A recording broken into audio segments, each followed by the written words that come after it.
Good morning, 10th class. So, 10th class, we'll be starting with our chapter number 1 of history, that is the rise of nationalism in India. Okay, this is the very first chapter of our history book, 10th class, and in this chapter, we will basically be doing about, as the name suggests, ये जो पूरा idea है nationalism का ये कैसे develop हुआ and सबसे important है कि कैसे ये पूरा आइडिया कि what is a nation, why do people belonging to this nation are one, these ideologies जो है वो कैसे डेवलप होगी, बिकॉज इससे पहले क्या होगा, people are somewhere only and only loyal to the ruler, not the whole area or the, you can say, country to which they belong. They just had a feeling of being faithful or being loyal towards the ruler जो उनके area को rule कर रहा है. इसके अलावा बहुत differences थे in terms of their languages, there were lot of diversities. तो जो ये feeling थी ना, belonging to one nation या फिर we all are one, हमारी सबकी collectively identity same है, that was not developed. It actually took a very long time span to develop. और इसके बीच में क्या क्या चीजें आई थी, that is what we will be understanding in this chapter. So specifically try to associate it with India also. India में भी as I said हमारे एक एक एरिया के ऊपर, जिस एरिया के ऊपर जो रूलर रूल करता था उसके अकॉर्डिंग अपने बोलते थे कि ये उस मतलब जो लोगों के लिए एक नेशन की आइडिया या उनकी टेरिटरी की आइडिया सिर्फ उतनी दूर तक थी जितनी दूर तक उनके राजा रूल कर रहे थे, है ना, not beyond that. Similar was some sort of condition in Europe as well. So we'll be starting about this chapter and we'll be talking about various aspects and how did finally a pura idea of nationalism develop. To start with, you must have noticed in your history books many times this happens कि first में वो कोई main incident दिखाते हैं या जो भी हम चैप्टर में पढ़ने वाले हैं उससे रिलेटेड कुछ ना कुछ वो लोग फर्स्ट ऑफ ऑल दिखाते हैं and then they move on to the main topic. चाहे हम फ्रेंच रेवोल्यूशन की बात करें तो मेन इंसिडेंट जो वो उन्होंने बताया, फिर उसके causes, consequences and all of other things. उसी तरीके से if you remember the chapter on Nazism, तो उसमें क्या किया था, फर्स्ट पूरा इंसिडेंट बताया था, स्टोरी ऑफ अ चाइल्ड, जिसमें basically the child who heard that what was happening regarding their like जो पेरेंट्स क्या डिस्कस कर रहे थे, समथिंग दे वर प्लानिंग की सुसाइड करे या पूरी फैमिली को मारे, बिकॉज जो उन्होंने ज्यूज के साथ किया है अगर आफ्टर द वॉर उनके साथ किया जाए तो वो बहुत ही समवेयर खराब चीज है और इतनी खराब है कि इट इज बेटर, उससे अच्छा तो they commit suicide themselves. So they were trying to decide and finally the father of that child committed suicide and पूरा एक स्टोरी थी. और उसके बाद वो पहुंचे ऑन दैट टॉपिक कि नाजिज्म क्या था, कैसे ओरिजिन हुआ, what was responsible for such kind of conditions and all these sort of things.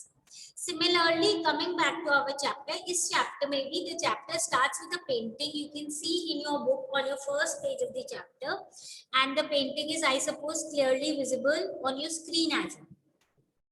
If you notice clearly this painting, you will see that they are telling us or wanting us to understand few important things regarding the kind of ideologies that were developing during this time. Okay, so इसको हम समझते हैं. Now actually this painting was somewhere made around 1848. Frederick सूवियो जो कि French artist थे, उन्होंने series of 4 prints बनाए थे जिसमें वो आइडियलाइज कर रहे थे and he was basically visualising and indirectly, हम बोलेंगे indirectly and directly, wanting to tell us और wanting to tell the people of that time that this was what they wanted. And obviously through his painting he is wanting us to know कि उस time पे major जो सोच थी या major changes जो थे वो इसी तरफ जा रहे थे कि people wanted a democratic and some sort of republican kind of government, and now because they did not want to continue with monarchy. Okay, तो इस पेंटिंग को अगर हम ध्यान से देखें, the first print जो है of this series tells us or shows us that Europe और अमेरिका के जो लोग हैं, चाहे men हो, women हो, all ages, all social classes, वो सारे के सारे मार्च कर रहे हैं and they are offering homage to the Statue of Liberty as they pass. Yani everyone is wanting to have similar kind of government where liberty and democracy and freedom is available for all. And obviously यहाँ पे हम देखेंगे कि French revolution के time पे liberty जो है उनको एक फीमेल फिगर के फॉर्म में दिखाया गया था, और यहाँ पे भी ऐसे ही दिखाया गया है that this is a lady who is having this torch of enlightenment, and in one hand on one hand basically जो torch of enlightenment है वो है, and in the second one charters of rights of man. Okay, अब class again just try to relate. If you remember French Revolution में हमने पढ़ा था after the French Revolution और जो constitutional monarchy आई थी, तो the constitution started with this you can say जो charter था जिसमें लिखा हुआ था charters of rights of man and citizen, if you all remember. और फिर उसके ऊपर उन्होंने लिखा हुआ था कि every man is born free, freedom, liberty, इन सब चीजों की बातें थी. तो इस लेडी को दिखाया हुआ कि एक हाथ में टॉर्च ऑफ एनलाइटनमेंट है और दूसरे में चार्टर है of rights of man and citizen. That means यहाँ पे ही यही दिखाने की कोशिश कर रहे हैं कि everyone is wanting to have similar kind of government. इसी के साथ साथ you can notice few other things है. If you notice this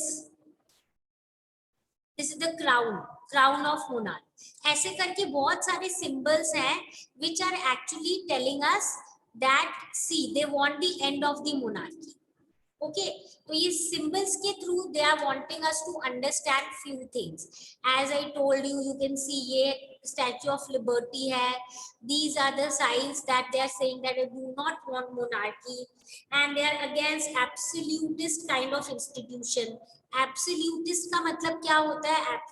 Absolutist का मतलब होता है basically जहाँ पे एक आदमी जो है rules according to whatever he or she wishes. ठीक है, गवर्नमेंट जिसमें जो रूलर है उसके पावर पे कहीं भी कोई लिमिटेशन नहीं है and they can do anything that they wish to. Okay, ऐसे करके ये काइंड ऑफ सिस्टम है that they wanted the end of certain kind of this kind of ruling system जो एब्सोल्यूटिस्ट और एब्सोल्यूटिस्ट मोनार्की होता है उस टाइम पे.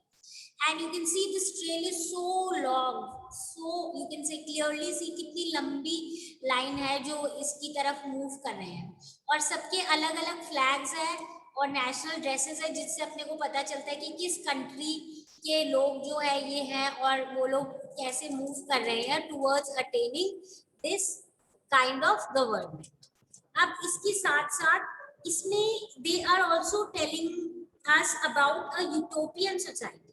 अब क्लास यूटोपिया क्या होता है? बेसिकली एक ऐसी society that is so ideal कि वहां पे everything is good, everyone is good, there is nothing wrong, people are very good, all of them are idealistic people, पूरी मॉरल वैल्यूज फॉलो करते हैं, सोसाइटी से वो अच्छे काम करती है, these kind of things. Actually में इट इज नॉट पॉसिबल कि एक सोसाइटी ऐसे हो जिसमें कुछ भी गलत ना हो रहा हो, तो it is very unlikely to actually exist. But ये एक आइडियोलॉजी थी कि अगर डेमोक्रेसी आ जाएगी, अगर ये सिस्टम आ जाएगा तो क्या होगा, हमारी जो पूरी गवर्नेंस है वो अच्छी हो जाएगी, लोगों की लाइफ अच्छी हो जाएगी and these sort of things. Okay, so this was what was basically happening, you can say during this time. Now along with this we also need to understand few more things कि यहाँ पे अगर हम देखेंगे तो आगे आगे देखेंगे यूनाइटेड स्टेट्स है, यूनाइटेड स्टेट्स ऑफ अमेरिका है, देन स्विट्जरलैंड है, और उसके बाद जो फ्रांस जो है, यहाँ पे जो आपको ट्राई कलर वाला दिख रहा है दैट इज एक्चुअली फ्रांस. तो यानी कैसे ये लोग स्टैच्यूज के पास पहुंच रहे हैं and they are wanting to become a sort of democratic country जैसा कि फ्रांस में हुआ था after the French revolution. Now obviously उसके बाद जर्मनी है. जर्मनी का ये जो ब्लैक, रेड और गोल्डन काइंड ऑफ फ्लैग है that is what you can notice. And then उसके बाद there are other countries that are following it. अब यहाँ पे हम एक चीज और अपने को नहीं भूलनी चाहिए कि if we see Germany at that time was not a united nation. It was broken into very small states and provinces kind of thing. But इन्होंने डिपिक्ट जनरली जर्मनी को पूरी एक कंट्री के फॉर्म में दिखाया हुआ है, ठीक है. सो अगेन समवेयर यहाँ पे दूसरी चीजें भी है कि थोड़ा नेशनलिज्म इन सब से रिलेटेड भी है, और उसके बाद इसके आगे बहुत सारी और कंट्रीज है जिनको डिपिक्ट किया गया है, ठीक है. And we study in detail की स्पेसिफिकली जर्मनी का जब हम पढ़ेंगे तो हम पढ़ेंगे कि कैसे वो अलग अलग कंट्रीज के बीच में कंट्रोल, अलग अलग कंट्रीज का अलग अलग एरियाज जो जर्मनी की है उसके ऊपर कंट्रोल था, ओके. एंड देन एक और चीज जो हम इस इमेज में देख सकते हैं which you can clearly notice is that from the sky you can see that Jesus Christ and saints and angels जितने भी हैं all of them are also somewhere हम बोल सकते हैं blessing the countries with, that means they were also happy and they were somewhere symbolizing the fraternity of the nations of the world. Fraternity of the nations of the world का क्या मतलब है कि सारी जो nations है world के वो एक तरीके से united हैं, सब एक ही तरफ move कर रहे हैं, and all of them want certain kind of, you can say similar kind of governance जिसमें एब्सोल्यूटिस्ट मोनार्की ना हो, बट इसके साथ साथ ये भी है कि all they are being blessed by these, you can say the God also, Jesus Christ and angels etc. तो इस पिक्चर के थ्रू हमें एक आइडिया मिल जाता है कि उस टाइम पे लोगों के अंदर मेन क्या एक बड़ा चेंज लाने की प्रोसेस चल रही है. All the countries, or you can say maximum countries of Europe, and specifically people of different countries of Europe wanted that their governance also should be changed, और absolutist monarchy से change आ जाना चाहिए basically towards a more better kind of governance, ठीक है. So this is regarding the painting, and just keep in mind कि ये painting बस इसीलिए अपने को बता रहे हैं कि इससे हमें ये पता चल जाता है कि उस टाइम पे क्या चल रहा था लोगों के दिमाग में. जो पेंटिंग्स है उस टाइम के स्कल्पचर्स, ये चीजें होती है आर्टिस्टिक चीजें, ये अपने को इनडायरेक्टली बता देती हैं कि उस टाइम पे वहां पे क्या सिचुएशन थी. So you need to learn few things here and you need to remember few things here. Specifically अगर हम देखें तो we will notice कि ये आपको फ्रेंच आर्टिस्ट का नाम याद रखना जरूरी है. 1848 में इन्होंने बनाई थी ये पेंटिंग, और इस पेंटिंग के थ्रू क्या दिखाना चाहते थे, that is also what you should know. And then along with that you should know the meaning of the terms utopia, absolutist, ठीक है. Utopia as I told you is a kind of society, बहुत idealistic, everything is very good, but it is actually practically impossible to exist. और absolutist is basically a government जो rule कर रही है somewhere with lot of power, supreme power, और generally monarchy form of government होती है, okay. So this is the kind of you can say things that you need to learn, okay, for your, you should know these for your MCQs. इसके साथ साथ class as I explained you when I started the chapter, I did tell you कि कुछ चीजें हैं जो अपने को यहाँ पे ध्यान रखनी है कि नेशन स्टेट जो हम बोलते हैं ये आइडियोलॉजी डेवलप कैसे हुई और इसको हम इतना इम्पोर्टेंस क्यों दे रहे हैं. Today as I say nationalism, you will clearly understand. हाँ ma'am, I'll tell you, just tell me what do you understand by nationalism.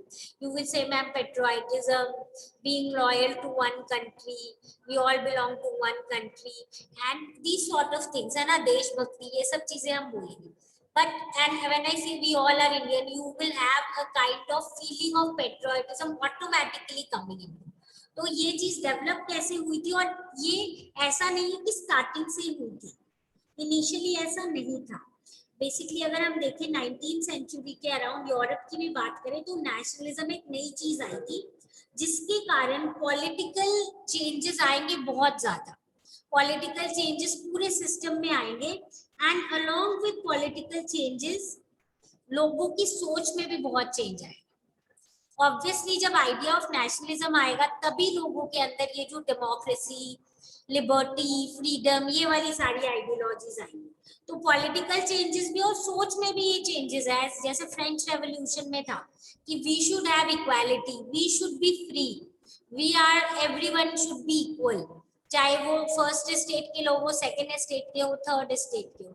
Similar was the, you can से, change that was being witnessed here. तो इन changes के कारण ही हम देखेंगे nation state develop होगा। जो पहले मल्टी नेशनल डायनेस्टिक एम्पायर्स थी यूरोप में, कि एक ही कंट्री में अलग अलग डायनेस्टी के लोग रूल कर रहे हैं, that will basically change to considering themselves as citizens of one particular country and not कि हम इस रूलर के अंदर हैं या इस एम्पायर के अंदर हैं। ओके, ये एक बहुत बड़ा चेंज आएगा बिकॉज नेशन स्टेट जो है, अब देखेंगे जो मेजॉरिटी ऑफ सिटीजन्स, जब नेशन स्टेट डेवलप होगा तो अब वो सिटीजन्स हो जाएंगे, सब्जेक्ट नहीं होंगे। उन सब के अंदर फीलिंग आएगी कि हम लोग सबकी सेम आइडेंटिटी है, कॉमन आइडेंटिटी है, और हम सबका पास्ट सेम है, हम सबकी हिस्ट्री सेम है। ओके, एंड इसी के कारण somewhere whenever I talk about India you will say yes, हम सारे इंडियंस एक है, हमारा पास्ट एक है, हमने स्ट्रगल किया था for independence and these sort of things. Okay, ये सारी चीजें होंगी।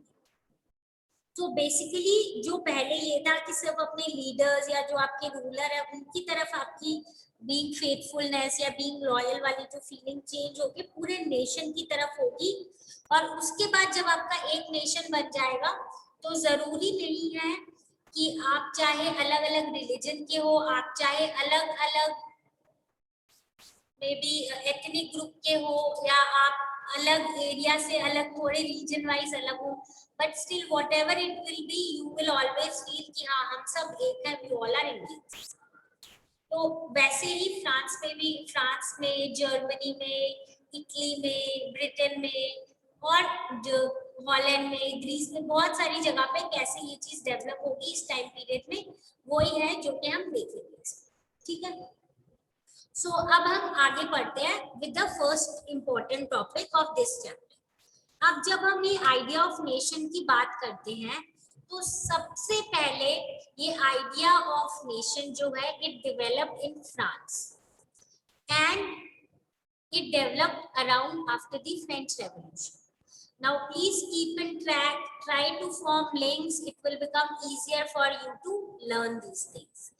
Now if you all remember when we were doing French Revolution in 9th, हमने जब French Revolution वाला चैप्टर एंड किया था, I told you people कि यहाँ पे हम नेपोलियन पे एंड कर रहे हैं, हम इसकी बहुत सारी चीजें 10th क्लास के फर्स्ट चैप्टर में करेंगे। So now try to form link. The first thing that we need to understand here कि जो first expression है of nationalism, this basically was seen after the French Revolution. There were many steps that were taken by the French government, that were taken by the French people to somewhere create this feeling of being one and create the feeling of you can say जो हम nationalism और patriotism की बात करते हैं। Okay, so let us now understand point by point कि क्या क्या इन्होंने किया था जिससे हम बोल सकते हैं कि हाँ these were the first country to start with this idea of nationalism. So if you all remember, there were few things that did happen during the French Revolution, उन्हीं से हम लिंक करते हैं। So सबसे पहले अगर हम देखें कि पहले तो फ्रांस में there was monarchy, Bourbon dynasty was ruling and obviously जो अपने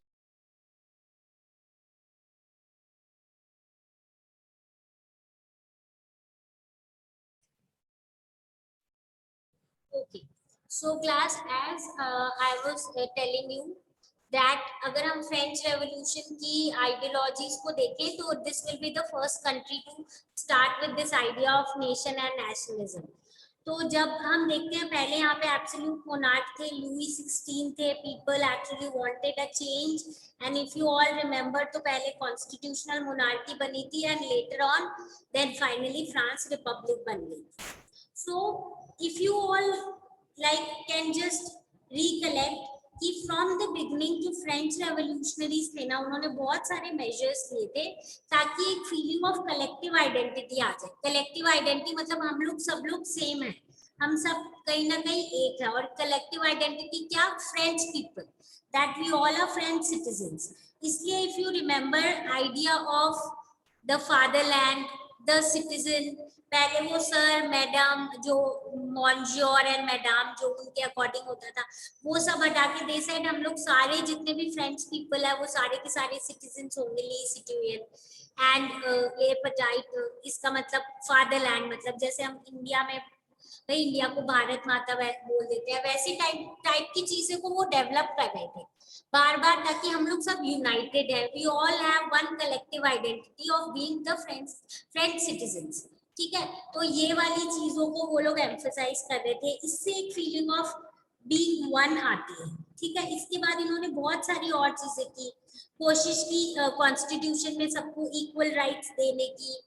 नया फ्रेंच का फ्लैग जो है, that is what they basically somewhere chose to replace the जो पहले रॉयल जो स्टैंडर्ड या जो रॉयल का सिंबल था अबाउट द, मतलब फ्रांस का जो फ्लैग था वो रॉयल स्टैंडर्ड के हिसाब से था, उसको चेंज करके एक फ्रांस का फ्लैग बनाया ट्राई कलर का।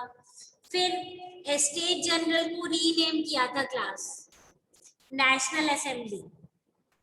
उसके बाद वो हिम्स कंपोज किए थे, oaths were taken, martyrs were commemorated, मतलब जो शहीद है जो मतलब फ्रांस के डेवलपमेंट के लिए, जो रेवोल्यूशन के टाइम पे जिन जो शहीद हो गए थे, those who lost their lives, उनको सेलिब्रेट करने के लिए उनसे रिलेटेड सॉन्ग जैसे बनाना। उसके बाद यूनिफॉर्म सारे सिटीजन्स के लिए सेम लॉज बनाए थे। फ्रांस के अंदर ही सारी कस्टम ड्यूटीज जो है इंटरनल, क्या फ्रांस के एक एरिया से दूसरे एरिया जाओगे तो पहले टैक्सेस लेते थे, वो हटाए।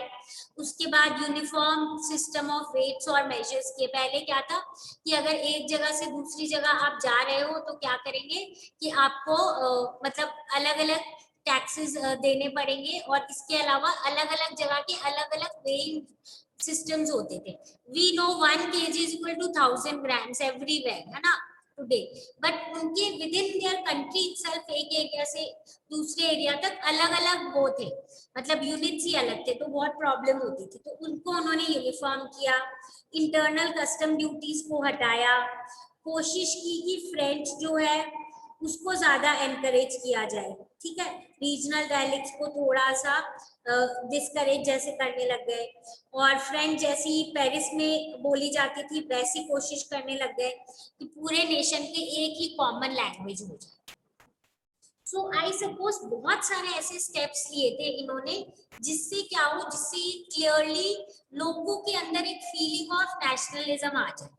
We all, if okay, just let us take an example कि if you are going from one place to other, maybe you are doing some certain kind of trade, और आप जो सामान बेच रहे हो आपको मतलब suppose you are starting from Rajasthan and you are maybe going to Maharashtra, तो अब महाराष्ट्र में जाके अगर आपको वेट्स का सिस्टम चेंज करना पड़े, वापस आपको जो आप सामान लाए हो उनके हिसाब से कैलकुलेट करना पड़े, फिर अलग से उधर के टैक्सेस देने पड़े, तो आपको नहीं लगेगा कि महाराष्ट्र आपका ही अपना एरिया, आपको लगेगा इसमें तो सारी चीजें डिफरेंट है। But whenever we go anywhere, हमको अब हमें पता है कि सेम यूनिट है, सेम मेजर है।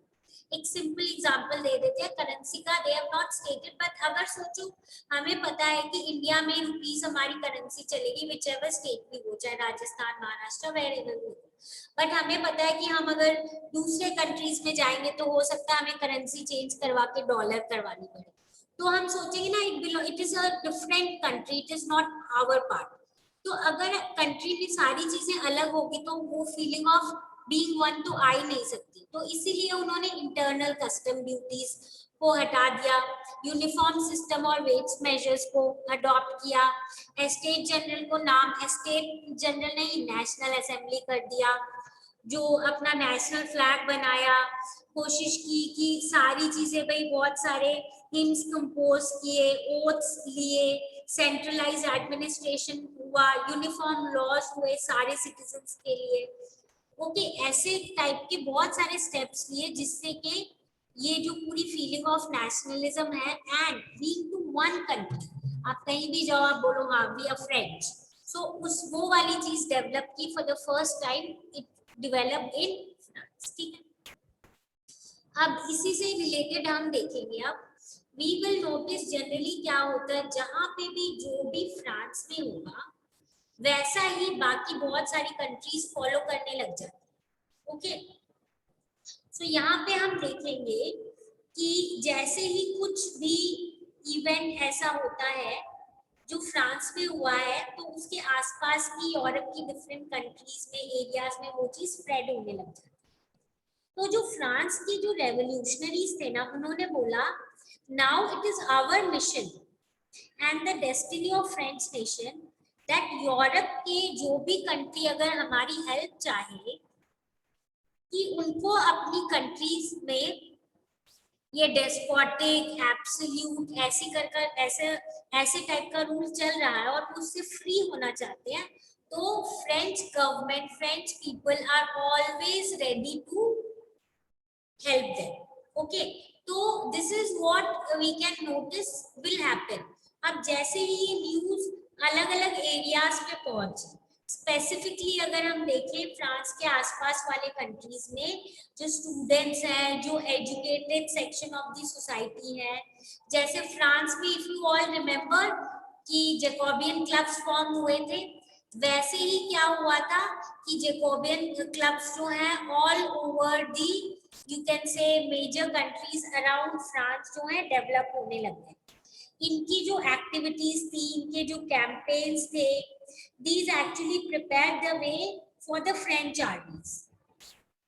मतलब इन्होंने ये रेडी थे फ्रेंच आर्मीज को बुलाने के लिए, please come to help us, and ये जो है they moved into Holland, Belgium, Switzerland and some parts of Italy in 1790s। और आउटब्रेक ऑफ रेवोल्यूशनरी वॉर्स जैसे यहाँ पे हुए, फ्रेंच आर्मीज जो है ये जो आइडिया ऑफ नेशनलिज्म है इसको ऑल ओवर द वर्ल्ड क्या करने लग गई, स्प्रेड करने लग गई। Okay, so this is what was happening you can say around the whole you can say area जो that was you can say France के आसपास थी। और फिर उसके बाद not only just nearby about it, दूर दूर तक ये आइडिया स्प्रेड हो गई थी। And because France was considered that it is actually a great country which has achieved so much and is basically becoming such a good democratic country, so we should also take their help if they are ready to help us। and इसी के कारण आगे क्या changes आएंगे, that is what we will be doing in our next class। so clearly we need to understand after this we will be talking about Napoleon। ठीक है, Napoleon क्या क्या चेंजेस लाए, हमने जहाँ पे 9th में छोड़ा था नेपोलियन वाले पॉइंट पे, उसको आगे हम कैरी ऑन करेंगे and then we will see Napoleon के आने के बाद क्या क्या चेंजेस हुए, what were the problems, then what happened to Napoleon and then उसके बाद what were the changes that came. ठीक है, so in today's class we have basically done about the idea of nationalism, about the painting by the French artist, and then how did this idea of nationalism develop in France, and then moved on to the other parts of the country, and then moving on we'll be studying about Napoleon and the changes he brought and the similar kind of you can say consequences that it led, and आगे क्या और changes आए थे political terms में and also in terms of kind of thinking in the you can say development of nationalism। okay, so with this we wind up today's class, we'll be continuing with the next class with talking about Napoleon and then few more important topics related to it। okay, so this is it for today, please give this portion a reading and come back with your doubts and we'll discuss and solve all your problems। okay, now see you all in the next class।